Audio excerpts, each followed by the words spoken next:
انا انزلناہ فی لیلۃ مبارکہ، ہم نے اس کو نازل کیا ہے ایک مبارک شب میں۔ یہ عشرہ جسے کہ حضور نے کہا ہے کہ آخری عشرہ جو ہے عتق من النار، آگ سے چھٹکارا پانے کا ہے۔ جس نے یہ عشرہ پایا زندگی میں اور پھر بھی اس کی اصل قدر نہ کی اور آگ سے چھٹکارا نہ پایا تو بڑا ہی بد نصیب ہوا۔ تو اسی میں لیلۃ القدر ہے، اور لیلۃ القدر پر ایک مکمل صورت ہے آخری پارے میں، انا انزلناہ فی لیلۃ القدر۔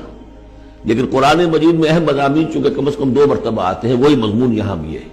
لیلہ مبارکہ اور لیلۃ القدر ایک ہی شے ہے، ایک ہی رات کا نام ہے۔ انا انزلناہ فی لیلۃ المبارکۃ، ہم نے اس کو نازل کیا ایک بڑی مبارک شب میں۔ انا کنا منذرین، ہم ہیں خبردار کر دینے والے۔ رسالت کا اصل مقصد، کتابوں کا اصل مقصد انذار، خبردار کرنا۔ یا ایھا المدثر قم فانذر، کھڑے ہو جائیے، کمر کسیے اور خبردار کر دیجئے لوگوں کو کہ زندگی یہی زندگی نہیں ہے، یہ تو زندگی کا بڑا ہی ایک چھوٹا سا حقیر سا دیباچہ ہے، اصل زندگی تو موت کے بعد ہے۔ وَإِنَّ دَارَ الْآخِرَةَ لَهِيَ الْحَيَوَانُ لَوْ كَانُوا يَعْلَمُونَ فِيهَا يُفْرَقُ كُلُّ أَمْرٍ حَكِيمٍ، اس لیلہ مبارکہ میں تمام پختہ فیصلے طے پا جاتے ہیں۔ ہم سورہ سجدہ میں پڑھ چکے ہیں کہ اللہ تعالیٰ کی جو تدبیر ہے، اس کائنات کی جو تدبیر فرما رہا ہے، تو ایک تو اس کی سکیمز بنتی ہیں، اس کے منصوبے بنتے ہیں، اس کے نقشے بنتے ہیں جو 1000 سال کے ہوتے ہیں۔ اللہ کا ایک دن 1000 سال کا ہے۔ یدبر الامر من السماء الى الارض ثم يعرج الیہ فی یوم کان مقدارہ 1000 سنۃ مما تعدون۔ لیکن پھر ہمارے حساب سے جو ہر سال کا معاملہ آتا ہے، تو یہ بھی ایک رات ایسی ہے سال کی۔ یہ اس جو سمجھیے کہ جو کاسمک جو ایک امپائر ہے اللہ تعالیٰ کی عظیم مملکت ہے، یہ اس کاسمک امپائر کی یہ بجٹ سیشن ہے سال کا، اور اس میں سال کے اندر ہونے والے سارے واقعات کے ضمن میں جو کچھ ہونا ہے وہ فیصلے طے پا کر اور یفرقوں کا صحیح مفہوم ہوگا ایشو کر دیے جاتے ہیں۔ فرق کہتے ہیں علیحدہ کر دینا، گویا کہ اس رات وہ فیصلے ایشو کر کے اور ملائکہ کے حوالے کر دیے جاتے ہیں۔ تو چونکہ یہ رات وہ عظیم رات ہے کہ جس میں تمام سال کے فیصلے طے پا کر اور ملائکہ کے حوالے کر دیے جاتے ہیں کہ اب ان کی امپلیمنٹیشن کرو، وہ سول سروس ہے، وہ بیوروکریسی ہے اس کائناتی حکومت کی۔ تو اسی رات کو اللہ نے اس قرآن کو لوح محفوظ یا ام الکتاب سے اتار دیا سمائے دنیا تک۔ امرم من عندنا، اور یہ تمام احکام جو ہم طے کر لیتے ہیں اس شب میں، وہ ہماری طرف سے حکم ہوتے ہیں، طے پا چکے ہوتے ہیں۔ امرا من عندنا انا کنا مرسلین، ہم ہی ہیں بھیجنے والے۔ رحمتا من ربک، اور تمام فیصلے جو ہوتے ہیں اللہ تعالیٰ کے رحمت ہی پر مبنی ہوتے ہیں، اور خاص طور پر اس کتاب کا بھیجا جانا وہ تو ایک عظیم رحمت ہے نوع انسانی کے لیے۔ انہ هو السمیع العلیم، یقیناً وہ سب کچھ وہی ہے، سب کچھ سننے والا اور سب کچھ جاننے والا۔ رب السماوات والارض وما بینہما، وہی ہے آسمانوں اور زمین اور جو کچھ ان کے مابین ہے، ان سب کا مالک اور رب۔ ان کنتم موقنین، اگر تم یقین کرو، یعنی یہ بات مان لینا تو شاید آسان ہو، یقین کرنا مشکل ہو جاتا ہے۔ ہمیں نفس دھوکہ دیتا ہے اس کا مالک میں ہوں، یہ چیز میری ہے۔ ہونا یہ چاہیے کہ ہر شے اللہ کی ہے۔ این امانت چند روزہ جس نے ماست، در حقیقت مالک ہر شے خداست۔ میرے پاس تو یہ چند دن کے لیے امانت کے طور پر، یہ ہاتھ بھی اللہ کی امانت ہے جس نے مجھے دیا ہے۔ اللہ پوچھے گا کہ تم نے غلط کام تو نہیں لیا اس سے؟ ہمارے اپنے اعضاء جو ہیں، اپنے ہاتھ، ہمارے پاؤں، ہماری کھالیں ہمارے خلاف گواہی دیں گے۔ بسم اللہ الرحمن الرحیم، انا انزلناہ فی لیلۃ القدر۔ یہ دیکھیے ربط بڑا عمدہ چلا آ رہا ہے، پہلی وحی کے فوراً بعد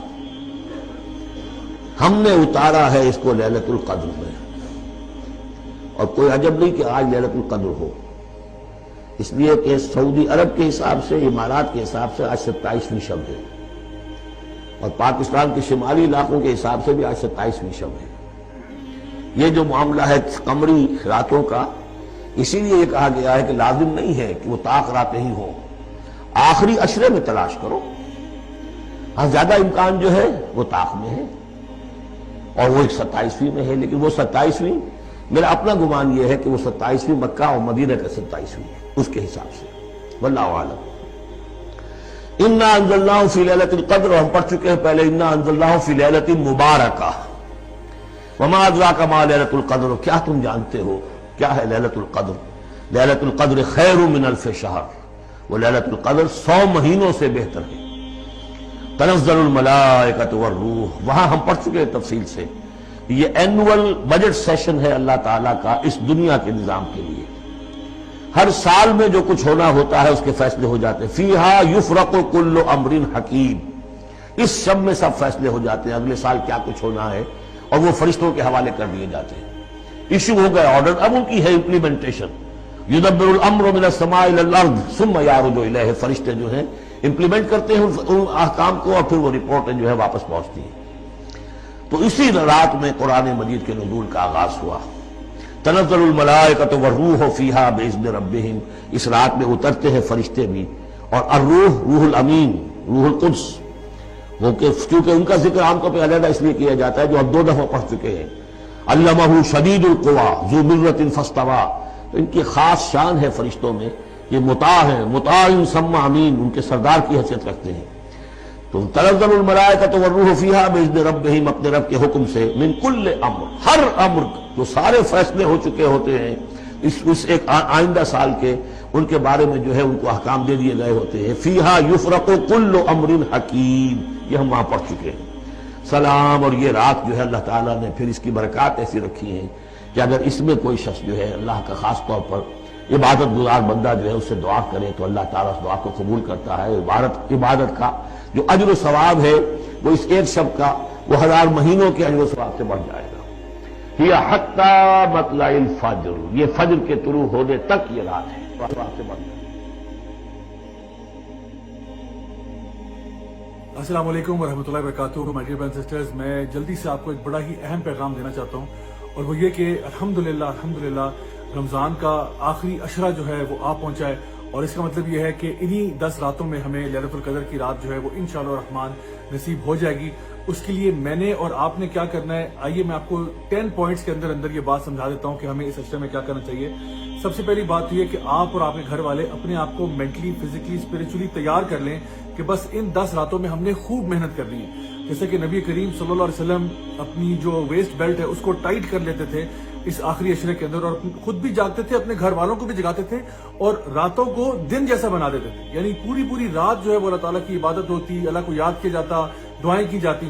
تو ہم نے بھی انشاءاللہ بالکل اسی طرح سے کرنا ہے کہ اپنی راتوں کو بالکل جگا دینا ہے۔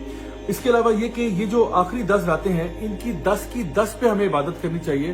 ویسے تو لیلۃ القدر کی رات جو ہے وہ طاق راتوں میں سے ایک رات ہوتی ہے، یعنی کہ 21 کو آئے گی یا 23 کو یا 25 کو یا 27 کو یا 29 کو، لیکن میں 10 کی 10 اس لیے کہہ رہا ہوں کیونکہ اکثر اوقات ہمارا وہ ڈیٹ کے معاملے میں بھی اختلاف ہو جاتا ہے۔ کوئی کہتا ہے جی اس ملک کے مطابق ہم چل رہے ہیں، اس ملک کے مطابق چل رہے ہیں، تو وہ ساری بحث ہی ختم ہو جاتی ہے۔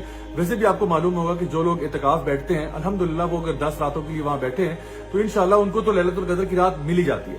اب یہ لیلۃ القدر کی رات اتنی اہم کیوں ہے؟ اللہ سبحانہ تعالیٰ فرماتے ہیں لیلۃ القدر خیر من الف شہر، یہ ایسی رات ہے جو 1000 مہینے سے بہتر ہے، یعنی 1000 مہینے کے برابر نہیں ہے، 1000 مہینے سے بہتر ہے، یعنی تقریباً 83 ایئرز کی ورشپ سے زیادہ بہتر ہے۔ تو اس رات میں جو بھی آپ عبادت کا کام کریں گے، چاہے وہ ذکر ہو، تلاوت ہو، صدقہ خیرات ہو، کچھ بھی ہو، آپ کے لیے وہ ایسے لکھا جائے گا جیسے آپ نے ایک پوری زندگی 83 ایئر سے زائد کا عرصہ اسی عبادت کو کرنے میں گزار دیا۔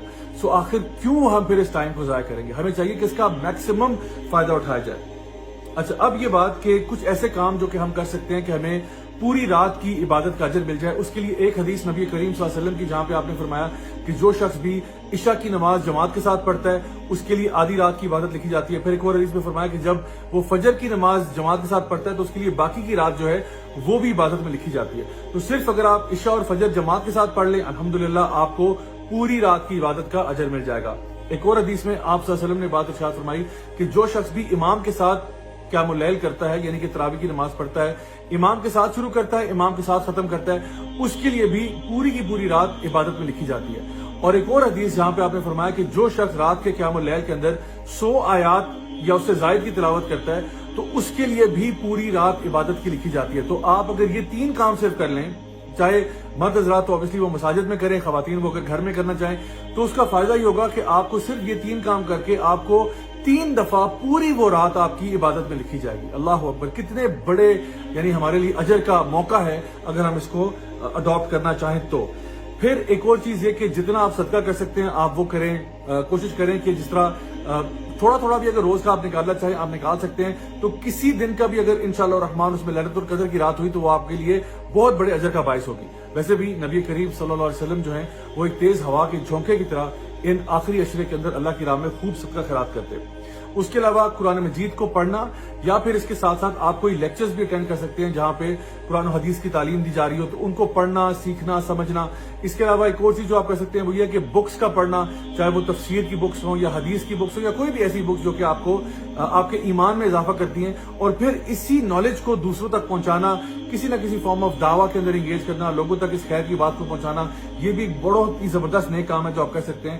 And last but not least, اللہ تعالیٰ سے دعا کرنا، خاص طور پر وہ دعا جو کہ نبی کریم صلی اللہ علیہ وسلم نے سید عائشہ کو سکھائی، اللہم انک عفو تحب العفو فاعف عنی، کہ اے اللہ تو معاف کرنے والا ہے، تجھے معاف کرنا پسند ہے، یا اللہ مجھے معاف کر دے۔ اور یہ ایسی معافی ہے my dear brothers and sisters کہ جو ہمارے گناہوں کو دھو کے رکھتے، یعنی ایسے گناہ کہ آپ سمجھیں کہ آپ قیامت کے دن اللہ سبحانہ تعالیٰ کے سامنے کھڑے ہوتے ہیں اور آپ کو یہ کہا جاتا ہے کہ آپ جنت میں داخل ہو جائیں، یعنی آپ کے گناہوں کو بس مٹا دیا جاتا ہے۔ کہ ہم سب یہی نہیں چاہتے کہ اللہ تعالیٰ ہمارے گناہوں کا تذکرہ بھی نہ کرے، بس ہمیں بغیر حساب کے جنت میں بھیج دے۔ تو انشاءاللہ یہ دعا جو ہے یہ کثرت سے مانگیں، اللہم انک عفو تحب العفو فاعف عنی۔ انشاءاللہ میں دعا کرتا ہوں کہ اللہ تعالیٰ ہم سب سے ہماری تمام عبادات قبول فرمائے اور ہم سب سے راضی ہو جائے، ہمیں دنیا میں بھی خیر عطا فرمائے اور آخرت میں جنت الفردوس میں ملنا نصیب فرمائے۔ والسلام علیکم ورحمۃ اللہ وبرکاتہ۔